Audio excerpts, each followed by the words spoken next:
I was able to make my first trip to King's Dominion this year to check out their new for 2025 roller coaster, Rapterra. The park is claiming this roller coaster as the tallest and longest launched wing coaster on the planet. Rapterra can be found inside the Jungle Expedition section of the park. It resides where Volcano the Blast Coaster once stood.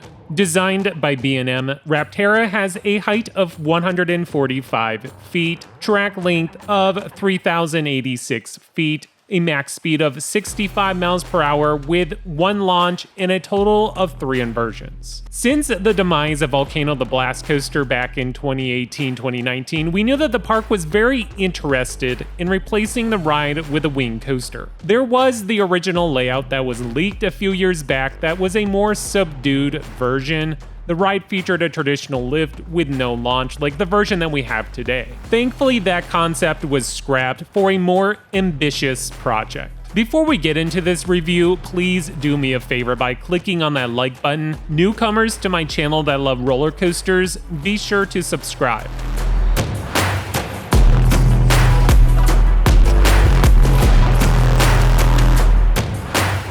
Presentation. One of the first things that you'll notice walking up to Rapterra is the amount of theming that has went into this project. Comparing with other legacy Cedar Fair parks, I might say that this one is one of their best theme coasters yet. The ride entrance utilizes the old research center building that has been around for quite some time. The queue has a decent amount of theming, but is not quite fully realized yet. There's a lot of new trees and foliage that has been planted and added through the queue, but will take a few years to grow in. The station looks decent as well, continuing with that Jungle Expedition feel. Rapterra really rounds out this section of the park, making it feel like a complete area. The roller coaster has dark green track with brownish gray supports that look very nice. The train design, unless you get up close or a top view, you might be convinced that they snatched the same trains from Gatekeeper over at Cedar Point. Most wing coasters have the same similar looking trains, so this isn't a ding against the ride. My only gripe I have with the presentation would be the lack of shade inside the queue. On a hot summer day when the park is packed, guests waiting to ride Rapterra will be greeted to a long line that has virtually no shade for about 70% of that queue. If it continues as it is now, I wouldn't be surprised if someone passes out while standing in this queue over the summer. Thankfully, I am hearing rumors that there will be additional shade coming to the queue at some point, but I don't know when that will be happening. Presentation gets a score of 9.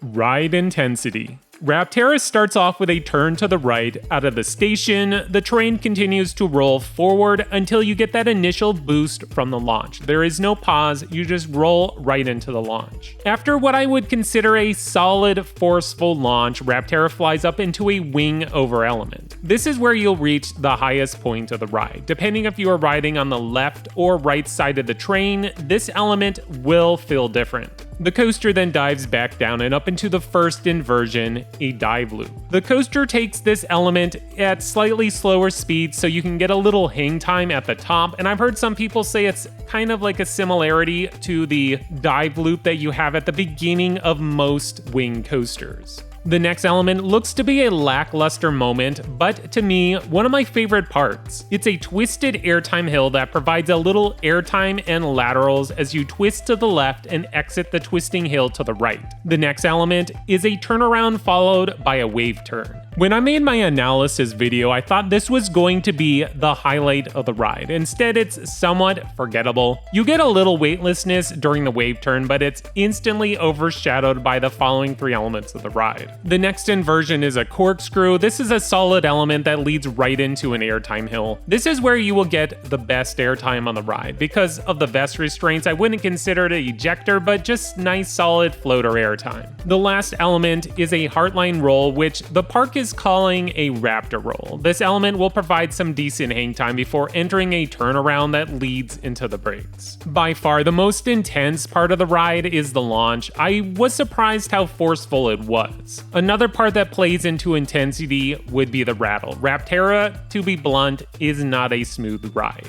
Not to say that there are any bad transitions like on Iron Menace, I have no complaints with that, but the trains do have a rattle and can give this jackhammering effect. I will talk about that later on. Overall, ride intensity is decent, earning a 7 score. fun factor. After our first ride on Rapterra, my daughter's reaction was that this is now her new favorite launched roller coaster. Braylon, what did you think of Rapterra? It's my new favorite launch coaster.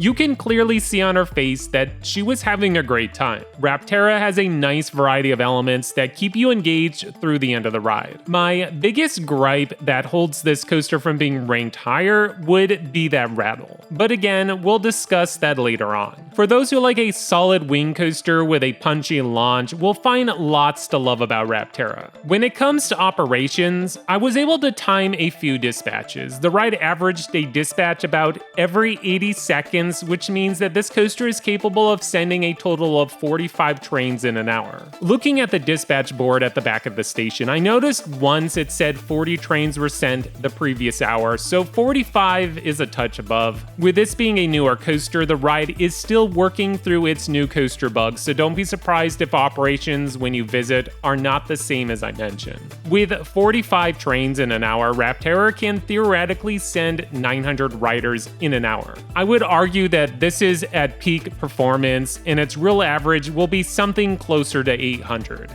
All in all, Rapterra is a fun coaster, just not the lofty heights I was hoping for, earning a score of 7. Originality. If there is one thing I can say positively about Rapterra, it would be its unique layout. The entire first half of the ride is different from other wing coasters, including the other launched versions. The wingover element is a fun way to start the coaster, again, nothing like other coasters from B&M. The dive loop is more or less your basic inversion, but the next two elements stand out from other wing coasters. I never thought I would find myself saying this, but that twisted S-bend airtime hill is probably my favorite moment of the ride. It provides some laterals alongside some floater airtime. It's nothing outrageous, just unique to a wing coaster, and that's why I like it so much. The next maneuver is a turnaround that flows right into a wave turn. As I already mentioned, I had high hopes, but the airtime wasn't quite what I was expecting. Regardless, it's something different that changes it up from your typical B&M layout. The final three elements are nothing new, but well executed. The corkscrew gives a little hang time, the airtime hill actually has airtime, and the final heartline roll is another element with a touch of hang time. I know I'm not comparing this to a wing coaster, but Rapterra in some ways reminds me of Pipeline the Surf Coaster at SeaWorld Orlando. Both feature a layout that's not typical to their ride design. Because of this different layout, I am awarding Rapterra 9 points for originality. Ride smoothness. Alright, I've been dancing around this topic, but it's time to take it head on. By now, you've seen the comments from many other enthusiasts that say Rapterra has a rattle, but it's not a big deal or really noticeable. Well, I would argue with them to some extent. Like most wing coasters, Rapterra definitely has a rattle. I would argue that the problem is most likely train related and not track problems, but again, I've heard different versions, so we're not engineers, so we really don't know. I didn't notice any bad transitions, like the final turn on Iron Menace, which leads me to the trains. But again, like I said, I really don't know, I'm just speculating here. The rattle hits differently depending on where you are seated. This will probably go against most coaster quote-unquote wisdom, but I found the back row to be smoother than sitting up front. The rattle itself isn't really a problem, but there were times when the rattle was exaggerated to the point of that jackhammering effect. Basically like the train is jerking back and forth, or I guess you could say up and down, not side to side. Unlike Iron Menace, where I really didn't want to ride that roller coaster multiple times, I had no problem strapping back into Rapterra. Could the rattle give you a headache? Possibly, but I managed fine after 3 rides. I think the real question that comes into play though is there a drop in quality with B&M coasters? It's no surprise that many of their recent projects over the past couple years have been plagued with a rattle. And some of those that you wouldn't expect, like Penguin Trek at SeaWorld Orlando. While B&M coasters seem to be getting more rough, it seems like other manufacturers are setting up their game with glossy, smooth riding experiences. The Vestry restraints are nothing new to wing coasters, but I love that this ride has a 48-inch height mark. And if I'm hearing this right, there are a couple wing coasters that will be retroactively updating their height requirement as well. This is a welcome change, making this ride more accommodating to young riders. Ride smoothness earns a score of 7. Alright, the technical score comes to 7.8, which is considered a slightly above average to good roller coaster score. The ride fits in nicely at King's Dominion, serving as yet another solid supporting coaster to their collection. My personal score is going to come in a little lower at a 7. I can appreciate everything that it does right, but feel a little let down that this coaster isn't closer to the same playing field as Twisted Timbers or Pantherian. Honestly, the ride sort of blends in with the other supporting coasters in the park. Because this is a replacement to Volcano the Blast Coaster, you might be wondering if it's a worthy successor. I would argue that it is. The ride is a crowd pleaser. I couldn't tell you how many people I heard getting off the ride singing high praises or just rapidly heading back to the entrance to ride again. Of course, not having that volcano structure around is a huge hit to the park, but King's Dominion continues to improve on their theming, and I can't wait to see how this area looks within a year or two. Well, that will conclude my review of Rapterra. Tell me what you think about this coaster down in the comments. Until next time, this is Extreme Thrills.